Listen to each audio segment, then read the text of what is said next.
Įvyko mini ginčas su vyru, vyras atsibriboja. Aš vis tiek siekiau, kad pasikalbėti su juo, o ne į save. Ačiū tau už tai, kad pastebėjai. Siekiau pasikalbėti ir iškart ištaškau energiją eidama į išorę, bet nieko nedarau su savim ir čia moters energijos tu nesukaupsi. Ir vyras tiesiog dar labiau nuo tavęs atsiribos, nes tavo energija ištaškyta agresyvi ir nežinau, iš kokios energijos pagrinde eini į partnerystę, kai tau skauda. Gali eiti iš mažos mergaitės, gali eiti iš mamos pozicijos, gali eiti iš kolegės.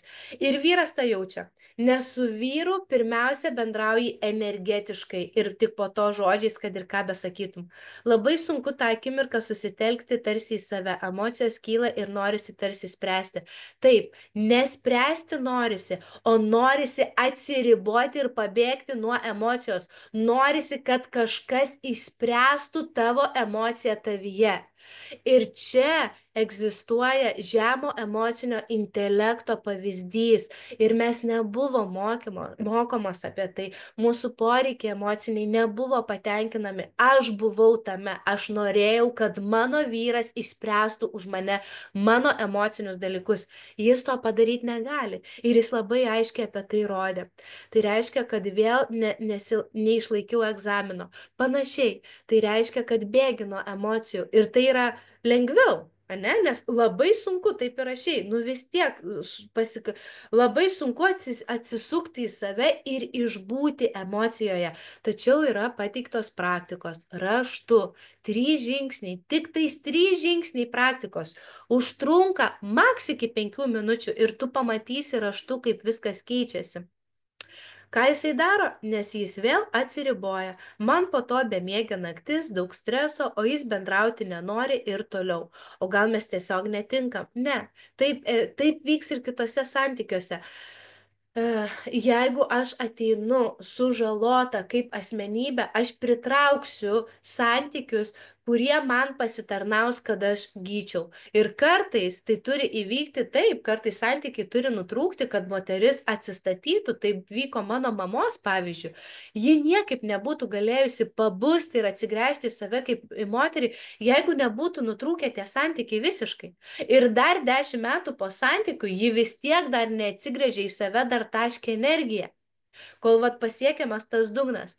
Tai visos aplinkybės, kurios vyksta aplink tave ir situacijos yra tik tais tam, kad išskleistų tavo moters potencialą ir tikrai ne tam, kad, ai, čia sunku. Jeigu ateis kitas vyras, jisai ateis labai harmoningai, viskas bus gerai. Bet patikėk, labai daug moterų vedžiau už rankų per įvairius santykius.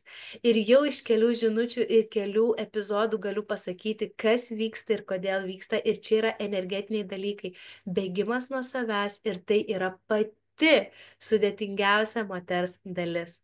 Buvo mintis, kad turiu susitelkti į save, kai tai įvyko, bet vis tiek pasirinkau kitą kelią, tiksliau seną kelią, kuris yra patogesnis. Taip? Ir toks kone 2 dienų emocinis įsitaškymas vidinis. Tai taip, senasis kelias veda į senas situacijas, senas aplinkybės, seną būseną. Ir tikrai tą emocinį išsitaškymą esi jautusi ne kartą praeityje. O būtum atlikus praktiką, jau būtų viskas kitaip. Grinai tas vengiantis tipas. Aha, renkasi vyras ignoruoti, tylėti, sako, tavo emocijos, tavo reikalas. Nu, jis netgi tiesiogiai pasakė, į ką reikia atkreipti dėmesį. Kaip taip, ane? Tai vadinasi, tas kelias dienas jis toks visas atšalęs, susikoncentravęs į save ir toks atitolęs, o aš nesaugumo jausmą tada jaučiu, nes nekuri saugumo jausmo pati savo. Yra praktikos, prašau jas atlikti, neignoruoti, nėra piliulės. Jeigu įsivaizduojat, kad prašoksit ir jau santykiai bus euforija, kažkiek jau dabar jie keičiasi nuo visos informacijos. Tačiau jeigu nori tikros transformacijos, kuri turi ilgalaikę perspektyvą, negalite prašokti praktikų, o jos yra labai nepatogios. Tam aš kuriu ir karalienių bendruomenę, ir struktūrą joje, kurioj asmeniškai bendrauju su kiekviena dalyvaujančia.